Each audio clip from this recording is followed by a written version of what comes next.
Bonjour et bienvenue dans cette vidéo de présentation de l'installation de DB Change Manager.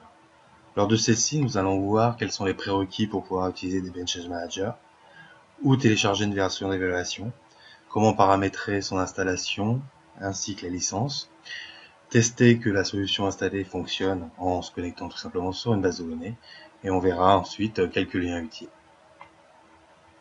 Concernant les prérequis, il suffit tout simplement d'aller sur notre site web.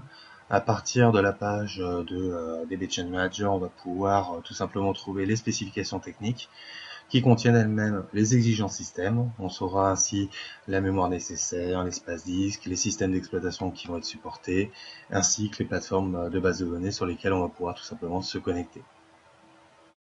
On va avoir d'autres liens comme toutes les documentations qui sont disponibles sur notre portail, avec entre autres bien évidemment DB Change Manager qui va contenir un README, un guide de démarrage rapide et le guide d'utilisation. Bien sûr, ces documents sont également installés lorsqu'on installe le produit. Le guide de démarrage rapide va nous permettre tout simplement de commencer à appréhender le produit de façon autonome, tout en suivant le guide, et on va retrouver à quoi sert tout simplement la solution et puis comment l'installer, d'accord, avec justement les exigences système, etc. N'hésitez pas à mettre la vidéo en pause si vous souhaitez copier les liens. Et on va procéder tout simplement maintenant au téléchargement des versions d'évaluation et à son installation. Donc, depuis notre site web, lorsqu'on est sur la page de DB Change Manager, quel que soit l'onglet, on va retrouver sur la partie de droite un bouton démarrer gratuitement qui tout simplement va nous permettre de télécharger une version d'évaluation. Il suffit de remplir le formulaire avec son nom, prénom, etc. Toutes les informations nécessaires, un email qui va recevoir justement la clé d'évaluation, donc mettez un vrai email, et puis à partir du moment où on va cliquer sur Start for Free, on va avoir la page qui va nous permettre de télécharger la solution. On clique sur le lien pour télécharger l'archive, on enregistre sur son disque. Parallèlement à ça, on va recevoir un email à l'adresse qu'on a précisée sur la page précédente, de la part de sales@idera.com qui va contenir tout simplement le numéro de série à utiliser lors de votre évaluation. Donc faites attention, éventuellement l'email peut arriver dans votre boîte courrier indésirable, dans le spam, donc vérifiez bien que sales@idera.com peut vous envoyer des emails et sinon vérifiez donc boîte de réception et ou le courrier indésirable. Le téléchargement se réalise et puis une fois qu'il sera terminé, on va procéder à l'installation, tout simplement.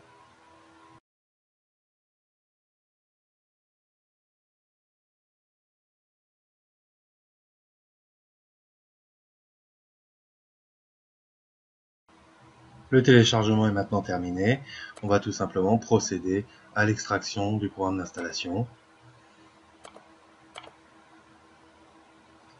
afin de pouvoir tout simplement le lancer.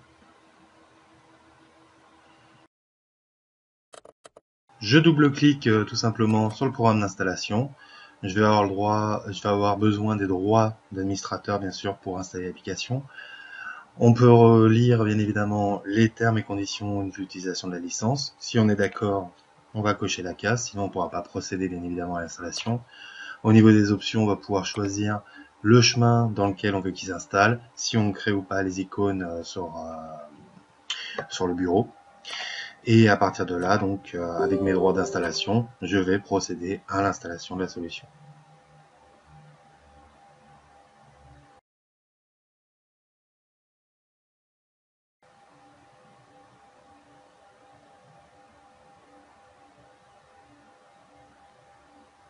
L'installation s'est déroulée correctement. On peut maintenant lancer le produit. On va pouvoir renseigner la licence qu'on aura reçue pendant ce temps-là par email, tout simplement.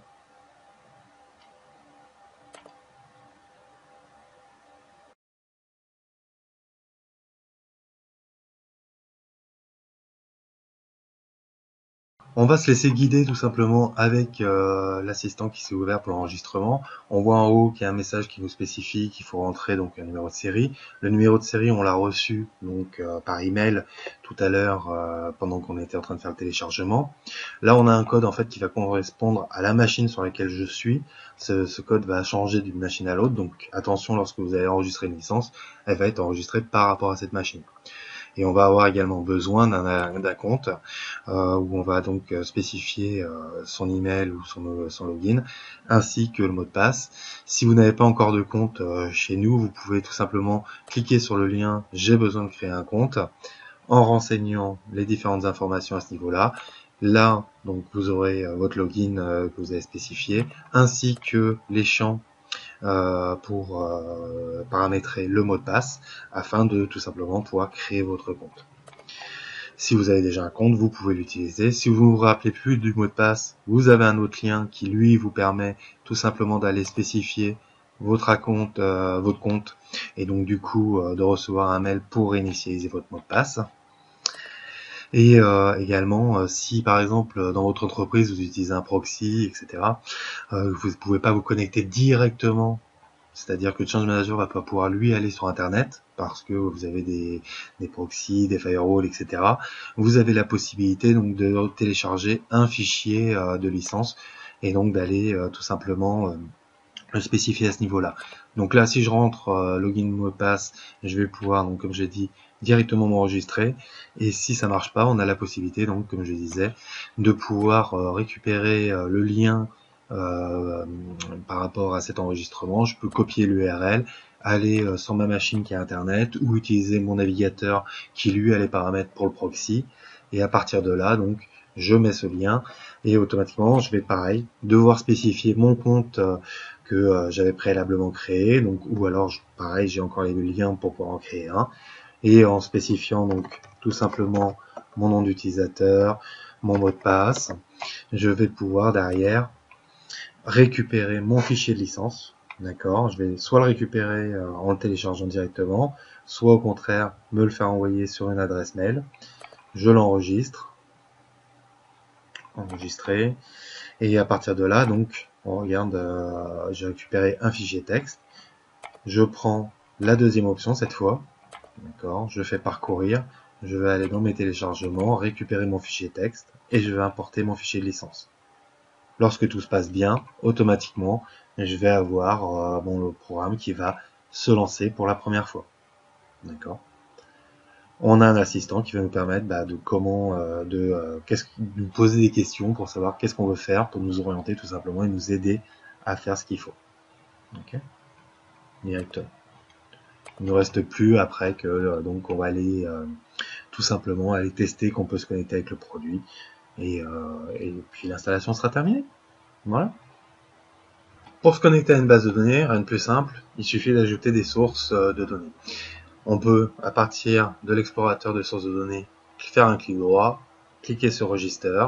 On peut cliquer sur le bouton depuis la barre de boutons qui est située ici. On va pouvoir également le faire depuis ce menu-là en faisant une nouvelle data source de données ou à partir du menu File, pareil, New Data Source. D'accord. Toutes ces méthodes renvoient à ce même assistant qui va nous permettre de le faire. Pour effectuer le test, moi je vais me connecter sur une base SQL Server. On peut par exemple demander à ce que le produit crée automatiquement des sous-répertoires par type de base de données sur lesquelles on se connecte. Et on peut également spécifier l'environnement sur lequel on travaille pour avoir par exemple des couleurs qui vont varier en fonction de l'environnement et justement faire attention par exemple si on est en prod, pas tout casser, etc. Lorsque je fais suivant, à partir de là, je vais pouvoir spécifier comment je me connecte. Donc je peux effectivement taper le nom de ma machine, sur quel port par exemple je me connecte si je suis en TCP/IP, je pourrais utiliser le même pipe, etc. etc.